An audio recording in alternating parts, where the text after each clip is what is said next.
अस्सलाम वालेकुम रहमतुल्लाह दोस्तों, welcome to Bilal Moin channel. If you are new at my channel please do subscribe and click the bell icon. अगर आप नए मेरे चैनल पर और आपने अभी तक मेरा चैनल सब्सक्राइब नहीं किया तो प्लीज़ सब्सक्राइब का बटन दबा दें और क्लिक कर दे बेल आइकन, ताकि आने वाली तमाम आपको अपडेट्स मिल जाएँ। So first of all will discuss lockdown हम डिस्कस करेंगे, क्योंकि लॉकडाउन में नरमी कर दी गई है।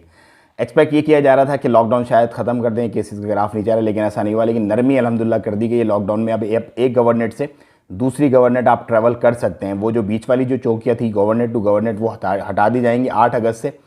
लेकिन जो रात का लॉकडाउन था, रात को शाम को 7 बजे से और सुबह 6 बजे तक, उसमें नरमी कर दी गई है। वो अब रात को 9 बजे से लेकर सुबह 5 बजे तक कर दिया गया। सो रात को अब आप 7 की बजाय 9 बजे तक घूम सकते हैं, लेकिन 9 के बाद नहीं, और सुबह 5 बजे आप फिर अपनी मूवमेंट जो है वो स्टार्ट कर सकते हैं। लेकिन दोपहर जो है उस गवर्नमेंट को भी स्टिल अंडर लॉकडाउन ही रखा हुआ है, वो अभी लॉकडाउन है।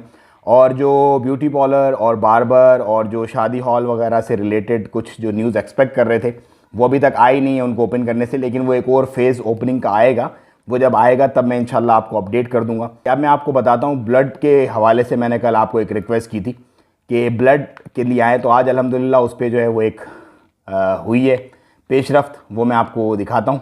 अल्हम्दुलिल्लाह करीम है। अब हम लोग अब यूनिवर्सिटी के पहुँचते हैं, बस टाइम हो गया।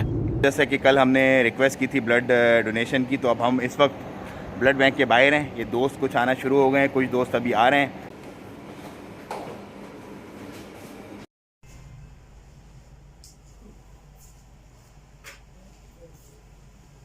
तो अब हम डिस्कस करते हैं कुछ बैरूत पे कल जो धमाका हुआ है। देखें, कोई 7 साल पहले सोडियम नाइट्रेट इन्होंने एक पकड़ी थी 2700 टन। सो वो सोडियम नाइट्रेट इनके गोडाउंस में रखी हुई थी 7 साल से। उसका कोई केमिकल किसी और केमिकल के साथ मिलके ये हुआ, और इस कदर शदीद ये धमाका, इस कदर शदीद ये ब्लास्ट है। कहने वाले कहते हैं कि जो एटम बम हिरोशिमा नागासाकी पे गिराए गए थे, उसका समझ लो 1/5 था।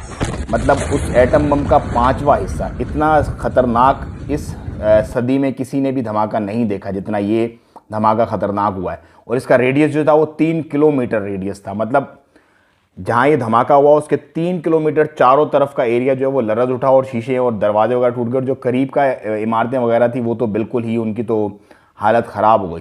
सो इसकी जो इकॉनमी है उसके पहले ही हालात बहुत ख़राब है। लबनान की इकॉनमी में 50% से ज़्यादा लोग जो है वो गुर्बत की लकीर के नीचे हैं। कोविड की वजह से रही से सिचुएशन और ख़राब हुई थी फाइनेंशियली उनकी।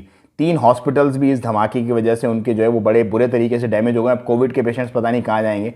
बहरहाल अल्लाह आसानियाँ फरमाए उनके हक़ में, और तमाम जो ममालिक हैं उनको ज़्यादा से ज़्यादा ऐड करनी चाहिए इस मुश्किल घड़ी में बैरूत की, क्योंकि उनकी पोर्ट तबाह हो गई। अब पोर्ट का तबाह होने का मकसद है कि कोई भी उनका जो वे ऑफ ट्रांसपोर्टेशन है, जो बेसिकली बहरी जहाज़ों के थ्रू होता है मेजॉरिटी हर बड़े कंट्री में, वो अब नहीं हो पाएगा।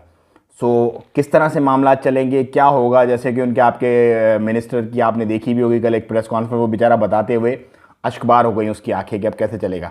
लेकिन अल्लाह ये चलाने वाले, अल्लाह पाक चलाएंगे, इस मुश्किल से निकालेंगे इंशाल्लाह, क्योंकि हर मुश्किल के साथ आसानी है। सो ये थी आज की कुछ अपडेट्स ओमान की। केसेस की अभी तक कोई इंटीमेशन ऐसा सच आई नहीं है। मैंने कल आप लोगों से पूछा था। अब कल मैं इंशाल्लाह आपसे केसेस का डिस्कस करूंगा कि आज और कल सल्तनत में कितने केसेस हुए और क्या उस पर पेशरफ्त है, क्या चल रहे हैं मामलात। मुझे दें इजाज़त, फिर मिलेंगे। अस्सलाम वालेकुम।